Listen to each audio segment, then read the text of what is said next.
Hello everyone and welcome back to our YouTube channel Being Pharmacist. Welcome to the updates and news of pharmacy. So PCI और Pharmacy Council of India के तरफ से सारे D pharm students के लिए एक update आया है regarding the exit examination. Okay, so उसी पे आज हम लोग चर्चा करेंगे कि क्या दिया गया है इस पे.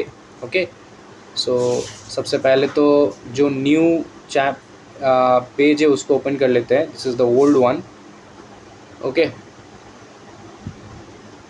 अभी तक एक्सिट एग्ज़ाम हुआ नहीं है और पता भी नहीं है कब होगा. तो एक्सिट एग्ज़ाम मतलब के रिलेटेड आप सबका क्या कमेंट है वो मैं जानना चाहूँगा कि आप लोग चाहते हो एक्सिट एग्ज़ाम हो या फिर आप लोग नहीं चाहते हो कि एक्सिट एग्ज़ाम ना हो.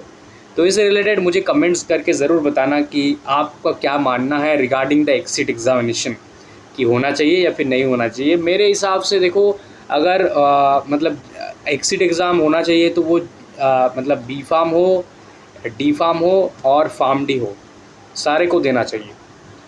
और अगर किसी ने डी से बी पे आया है तो उनको लिए एक्सटेंशन, क्योंकि होना चाहिए तो सभी को, सभी के लिए होना चाहिए, क्योंकि सभी लोग मेहनत करते हैं, सभी लोग अपना स्टडी वगैरह करते हैं. एंड आप बी फार्म कर रहे हो इसका मतलब ये नहीं कि आप क्वालिफाइड ज़्यादा हो. ऐसे भी स्टूडेंट्स हैं जो डी फार्म करते हैं लेकिन वो बहुत हार्ड वर्क करते हैं and that quite very eligible.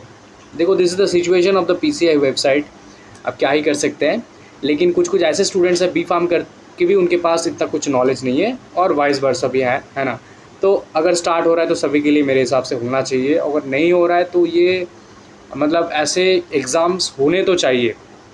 Okay, क्योंकि आप पेशेंट काउंसलिंग करोगे, आप प्रिस्क्रिप्शन रीड करोगे, तो आपको मिनिमम नॉलेज है कि नहीं ये टेस्ट करने के लिए एक नेशनल लेवल एग्ज़ाम तो लेना चाहिए.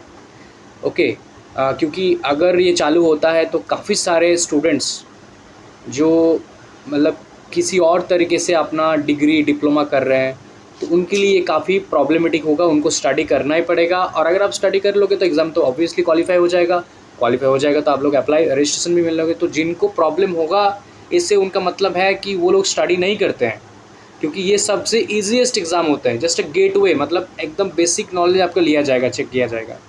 तो इसमें प्रॉब्लम तो नहीं होना चाहिए, लेकिन हाँ, सारे डिग्रीज़ के डिप्लोमास के लिए ही होना चाहिए अगर हो रहा है तो.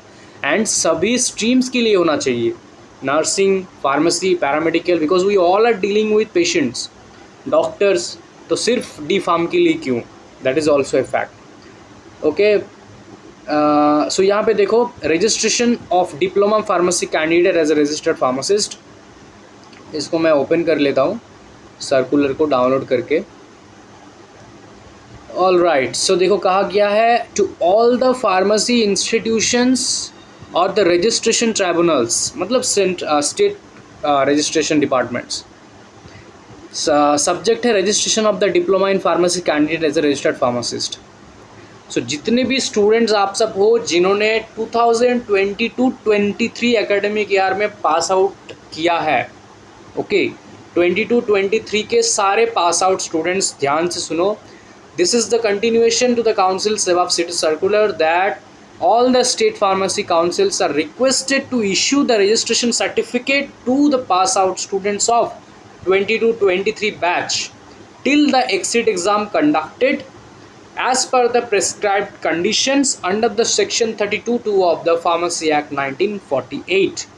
So जब तक कि exit exam नहीं हो जाता, किसी को नहीं पता कब होगा, लेकिन जब तक नहीं हो जाता तब तक सारे स्टूडेंट्स को रजिस्ट्रेशन मिलेंगे from the state pharmacy council.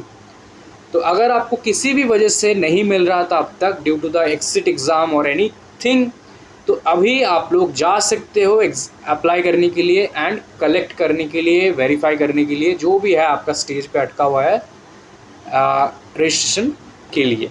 And यहाँ मैं आपसे कुछ और भी पूछना चाहूँगा कि जैसे मैंने सुना कि काफ़ी सारे जो फार्मेसी काउंसिल्स हैं, स्टेट फार्मेसी काउंसिल, वो ठीक तरीके से काम नहीं कर रहे. वहाँ पे काम बहुत दिनों से पेंडिंग हुआ है. फार्मासिस्ट को अभी तक 2022-21 को ही नहीं मिल रहा है, तो 2024-25 को बोला जा रहा है कि अभी तो इनको ही नहीं मिला है तो आपको कैसे मिलेंगे, एक्सेट्रा एक्सेट्रा। ऐसा मैंने सुना है कि काफ़ी सारे फार्मेसी काउंसिल से ऐसे रिस्पॉन्सेज आ रहा है, कहीं कहीं पे 2 मंथ्स 3 मंथ्स लग रहा है, क्योंकि ऐसा नहीं लगना चाहिए। आप लोग आज अप्लाई कर रहे हो, विद इन 7 डेज़ आपका कंफर्म होना चाहिए, फिर फीस पेमेंट करना होगा और 7 डेज़, ठीक है, मान रहा हूँ मैं। आपका यहाँ पे 14 डेज़ हो गया, उसके बाद आपको विद इन अनदर 15 डेज़, मतलब 2 वीक्स ड्यूरेशन, आपको डॉक्यूमेंट वेरिफिकेशन के लिए बुलाना चाहिए। ओके, सो 15 + 15 30 डेज़ भी अगर हो तो मेरा आज वेरीफाई हो गया, कंफर्म हो गया। उसके बाद और आप लोग 2 वीक्स ले लो रजिस्ट्रेशन आने में, या तो आप लोग लेने जा रहे हो काउंसिल, या तो आपके घर पर आ रहे हैं, राइट, पोस्टल डिपार्टमेंट से। So maximum the time limit 1 month से थोड़ा ज़्यादा, इतना ही होना चाहिए, इससे ज़्यादा नहीं।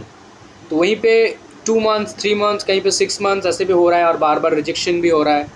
तो ऐसा कोई भी काउंसिल से आप लोग हो जहाँ पे कुछ भी प्रॉब्लम्स, जो प्रॉब्लम नहीं होना चाहिए, कुछ कुछ प्रॉब्लम्स तो स्टूडेंट्स क्रिएट करते हैं, कुछ कुछ personal problems due to documents and all, उनकी बात नहीं कर रहा हूँ। काउंसिल ठीक तरीके से काम नहीं कर रहा, पेंडिंग है, they are asking for extra money etcetera, ऐसे केसेस होगा तो आप कमेंट ज़रूर बताना।